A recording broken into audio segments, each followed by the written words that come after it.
د بقره مبارکه سوره چې د قران عظیم شان دوهمه سوره ده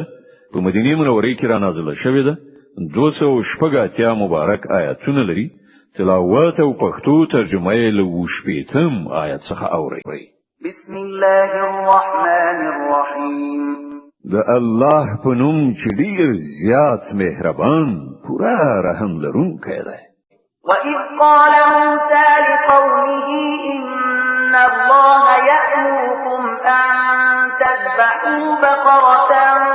قَالُوا أَتَتَّخِذُنَا هُزُوًا قَالَ أَعُوذُ بِاللَّهِ أَنْ أَكُونَ مِنَ الْجَاهِلِينَ او هغه پیښه در یاد کړ چې کله موسی خپل قوم ته ویل چې الله تاسو ته دی وی غوا د ذبح کولو امر کوي او ویل آیات له موږ سره مسخري کوي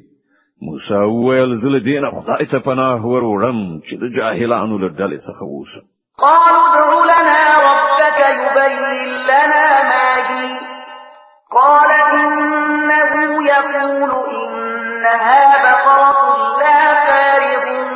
ولا بكر عوان بين ذلك فافعلوا ما تؤمرون ویل خانو لخپل رب نه دی وغواړه چې مونږ ته د هغه غوا څه تفصیل وکړي موسی ویل الله لار خودنه کوي چې هغه د داسې غواوي چې نه زړوي نه وړه بلکې د منځني عمر لرونکي وي نو چې درته امر کیږي هغه سی وکړي قالوا ادع لنا ربك يبين لنا ما لونها قال إنه يقول إنها بقرة صفراء فاقع لونها تسر الناظرين او بیا ویل خپل رب نه دا هم پوښتنه وکړه چې د هغې بڼه څنګه وي موسی ویل هغه وایي چې داسې تک ژیړه غوا دی وی چې لیدونکي په لیدو خوشحاله شي قالوا ادع لنا ربك يبين لنا ما هي إن البقرة شابه علينا وإنا إن شاء الله لمهتدون بیا ویل خپل رب نه دی څرګند پوښتنه وکړه چې راوخی څنګه غوا مقصد ده موږ د هغې په سم پیژندنه کې په اشتباه کې لویدلیو کله الله اراده وشي موږ به هغه خو وپیژنو قال إنه يقول إنها بقرة لا ذلول تثير الأرض ولا تسقي الحرث مسلمة لا شية فيها قالوا الآن جئت بالحق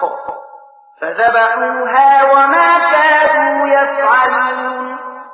موسی جواب ورکړ چې الله وایي هغه داسې غوا ده چې زحمت نه دی ایستلای نه زمکه کول بکړي نه ارهټ ګرځولای روغ رمټه او بی داغه ده نو هغه ناری کړ چې هو اوس دې سمې نکانی راوخودلې بیا هغه ذبح کړه کنه نو د دې کار کوونکی نو وَإِذْ قَتَلْتُمْ نَفْسًا فَادَّارَأْتُمْ فِيهَا وَاللَّهُ مُخْرِجٌ مَا كُنتُمْ تَكْتُمُونَ او تاسو ته هغه پیښه یاد ده چې کله تاسو څوک وژلیو بیا مو د هغه په باب جګړې کولې او یو پر بل باندې مو د وژلو تور وای او الله څرګندونکی دی د هغه چې تاسو یې پټوي فَقُلْنَا اضْرِبُوهُ بِبَعْضِهَا كَذَلِكَ يُحْيِي اللَّهُ الْمَوْتَى وَيُرِيكُمْ آيَاتِهِ لَعَلَّكُمْ تَعْقِلُونَ هغه وخت موږ امر وکړ چې د وژل شوی په جسد هغه او برخه ووهي وګورئ درسه الله مړی ژوندۍ کوي او تاسو ته د خپل قدرت نښانی درخی ترڅو وپوهیږئ ثم قست قلوبكم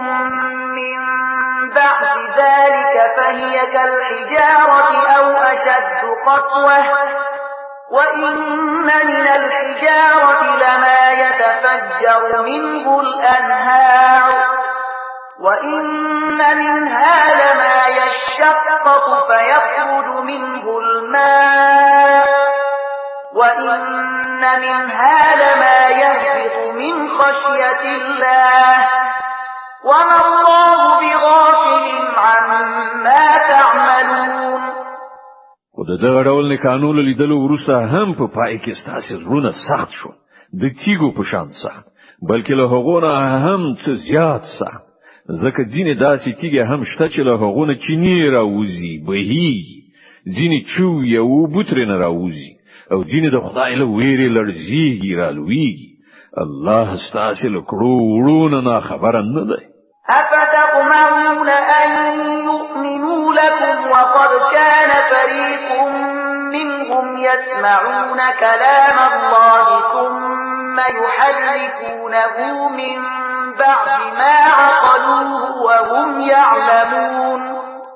ای مسلمانانو آیا اوس تاسو له دې خلکو نه دا تمه لرئ چې دوی به تاسو په بلنه ایمان راوړي په داسې حال کې چې له هغو نه دی وی ډلې د عادت ګرځېدلای دی چې د الله کلام واوري او بیا پر هغه باندې له پوهېدو او ادراک سره سره په آګاهانه توګه په هغه کې تحریف کوي وَإِذَا لَقُوا الَّذِينَ آمَنُوا قَالُوا آمَنَّا وَإِذَا خَلَا بَعْضُهُمْ إِلَى بَعْضٍ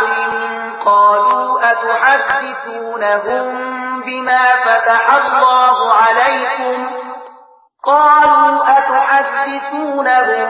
بِمَا فَتَحَ اللَّهُ عَلَيْكُمْ لِيُحَاجُّوكُم بِهِ عِندَ رَبِّكُمْ أَفَلَا تَعْقِلُونَ او په محمد رسول الله باندې ایمان راوړونکو سره چې کله یو ځای شي نو وایي چې موږ هم هغه منلای دی او کله چې په خپل منځو کې یو له بل سره په ګوښه کې خبرې اترې کوي نو وایي چې احمقان شوي چې دوی ته هغه خبرې ورخي چې الله تعالی تاسو ته درخودلې دي ترڅو چې تاسو د رب وړاندې تاسو پر خلاف د دلیل په توګه وړاندې کړئ أولا يعلمون أن الله يعلم ما يسرون وما يعلنون او آیا دوی نه پوهیږي چې څه چې دوی پټوي او څه چې ښکارا کوي الله له ټولو خبرونه خبره ده ومنهم أميون لا يعلمون الكتاب إلا أماني وإن هم إلا يظنون په دوی کې ورډله د امیانو ده چې په کتاب نه پوهیږي په بیا اساس امیدونو او هیلو یې تکیه کړې ده